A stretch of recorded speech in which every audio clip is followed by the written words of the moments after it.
Hello guys, आज आपके साथ सरदाई की रेसिपी शेयर करूंगी जो दूध और बादाम के साथ तैयार की जाती है। इसमें हम बादाम के साथ कुछ दूसरे ड्राई फ्रूट्स का भी इस्तेमाल करेंगे। तो चलिए हम अपनी इस रेसिपी की तरफ चलते हैं। बादाम के साथ हम 1 चम्मच खसखस भी इसमें शामिल करेंगे। खसखस दानेदार होती है और इसकी सफाई बहुत ज़्यादा ज़रूरी है। 1 चम्मच हम इसमें चारों मगज़ का भी शामिल कर लेंगे। चारों मगज़ के बाद हम इसमें पिस्ता शामिल करेंगे। पिस्ता शामिल करने के बाद हम इसमें कुछ काजू जो होंगे वो भी हम इसमें शामिल कर लेंगे। इन तमाम ड्राई फ्रूट्स को सबसे पहले हम साफ कर लेंगे, क्योंकि जब हम मार्केट से ये ड्राई फ्रूट्स लेकर आते हैं तो अगर ये पैकेट्स में नहीं होते हैं तो फिर भी हमें इन्हें थोड़ा बहुत साफ कर लेना चाहिए। इनकी सफाई करने के बाद हम इनको रात भर भिगो कर रख लेंगे।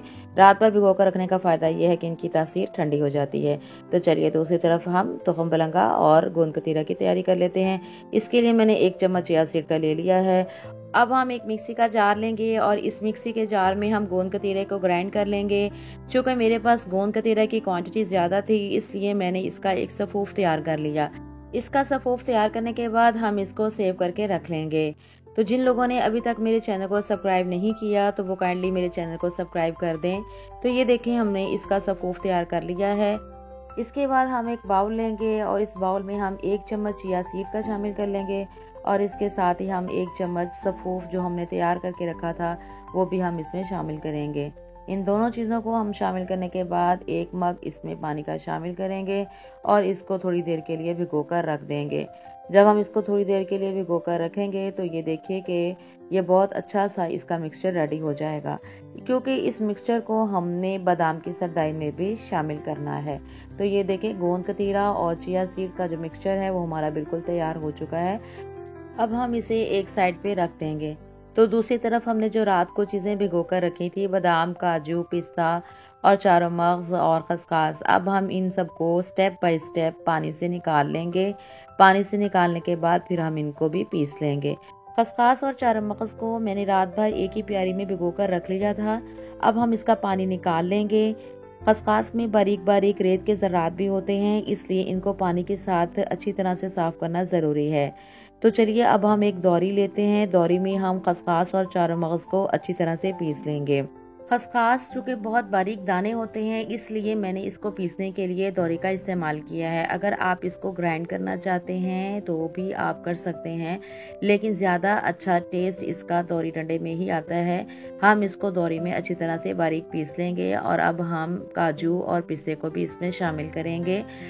काजू और पिस्ते को भी हम इसी तरह से बारीक पीस लेंगे। अब हम इसमें स्टेप बाय स्टेप थोड़ा सा दूध या पानी हम इसमें शामिल करते जाएंगे। काजू, बादाम और चारों मगज़ का एक पेस्ट हमने तैयार कर लिया है। अब हम इसी पेस्ट में ही हम बादाम को शामिल कर लेंगे। बादामों के छिलके मैंने पहले इसे रिमूव करके रख लिए थे, इनका छिलका हमने उतार लिया था। अब हम इनको भी अच्छी तरह से पीस लेंगे। अब ये देखें कि थोड़ा सा मैंने इसमें दूध भी शामिल कर दिया है। दूध शामिल करने के बाद हम इसको थोड़ा सा और पीस लेंगे। इस तरह से ये बहुत ही एक अच्छा सा पेस्ट हमारा रेडी हो जाएगा। बादाम, काजू, चारे मगज़, जितनी भी चीज़ें हमने इसमें शामिल की थी, उन तमाम चीज़ों को शामिल करने के बाद ये देखें पेस्ट कितना अच्छा इसका रेडी हो चुका है। ये आप स्क्रीन पर देख रही हैं कितना बारीक पेस्ट जो है ये तैयार हो चुका है। अब दूध चूँकि मैंने पहले इसे फ्रीज करके रखा हुआ था, मुझे बर्फ़ की इसमें ज़्यादा डालने की ज़रूरत नहीं पड़ेगी। अब इसी ठंडे दूध को हम इसमें शामिल करेंगे।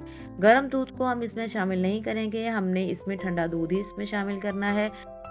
सरदाई को तैयार करने के लिए आप अपने हिसाब से इसमें दूध शामिल कर सकते हैं। पेस्ट में हमने दूध शामिल कर दिया है। इसको अच्छी तरह से हम मिक्स करेंगे और मिक्स करने के बाद हम इसको एक बाउल में निकाल लेंगे। सरदाई बनाने के लिए हम इसमें ठंडा दूध इस्तेमाल करेंगे और ना ही हम इसको गर्म करेंगे, ना ही हम इसको पकाएंगे, क्योंकि सरदाई ठंडे दूध से ही तैयार की जाती है। इसके बाद हम इसमें 1 टेबलस्पून शुगर का शामिल करेंगे और इसको अच्छी तरह से मिक्स कर लेंगे। दूसरी तरफ हमने गोंद कतीरा जो तैयार करके रखा था वो भी हम इसमें शामिल कर लेंगे। तो ये देखें, दूध की मिकदार को मैंने बढ़ा दिया है। आप अपनी मर्जी से अपने हिसाब से इसमें दूध शामिल कर सकते हैं। अब हम 1 टेबलस्पून इसमें गोंद कतीरे का शामिल करेंगे और फिर इसको हम अच्छी तरह से मिक्स कर लेंगे। माशाल्लाह से ड्राई फ्रूट्स के साथ तैयार की गई सरदाई हमारी रेडी हो चुकी है। अब हम प्रेजेंटेशन के लिए इसको ग्लास में सर्व करेंगे। थोड़ा सा हम इसको अच्छी तरह से फेंट लेंगे। अब हम इसमें जामे शीरी का थोड़ा सा फ्लेवर शामिल कर लेंगे। अगर आपको जामे शीरी पसंद है तो आप इसको ऐड कर लें, अदरवाइज आप इसे स्किप भी कर सकते हैं। तो मैंने ग्लास में थोड़ा सा जामे शीरी शामिल कर लिया है। इसके साथ ही हमने जो सरदाई रेडी करके रखी थी वो भी हम इसमें शामिल कर लेंगे। इस तरह से हमारी बादाम और ड्राई फ्रूट्स की सरदाई रेडी हो चुकी है। आप ये देख रहे हैं कि मैंने इसमें आइस क्यूब्स शामिल नहीं किए, क्योंकि दूध को मैंने पहले से फ्रीज करके रख लिया था और दूध ही के ही आइस क्यूब्स बन गए थे, वही उन्हीं को ही मैंने इसमें शामिल कर लिया है। इस तरह से हमारी ये ठंडी ठंडी सरदाई रेडी हो चुकी है। तो लें जी, बादाम की सरदाई की रेसिपी आपके साथ शेयर कर दी गई है। ये बहुत ही आसान है, लेकिन थोड़ा सा कुछ मेहनत तलब काम भी है। अगर आप इसको ग्राइंडर में ग्राइंड कर लेंगे तो फिर तो ये 10 मिनट में ही तैयार हो जाएगी, लेकिन हमने दौरी डंडे में इसलिए इस्तेमाल किया कि इसमें दौरी की तासीर भी ठंडी होती है। तो दूसरी तरफ जो मैंने इसका सफ़ूफ रेडी करके रखा था, गोंद कतीरे का जो सफ़ूफ रेडी करके रखा था, इसे अब हम एक क्रिस्टल का जार लेंगे और उसमें हम इसको सेव करके रख लेंगे। ये सेव करके रखने का फ़ायदा ये है कि जब भी आपने गोंद कतीरा रेडी करना हो तो इसका 1 टेबल स्पून आप निकालेंगे और इसको आप पानी में शामिल करेंगे, घोल लेंगे। पानी में घोल लेंगे अच्छी तरह से तो ये फूल जाएगा और ये बिल्कुल तैयार हो जाएगा। ओके गाइस, मिलते हैं हम नेक्स्ट वीडियो में। आपकी सपोर्ट की बहुत ज़रूरत है। टेक केयर, अल्लाह हाफिज़।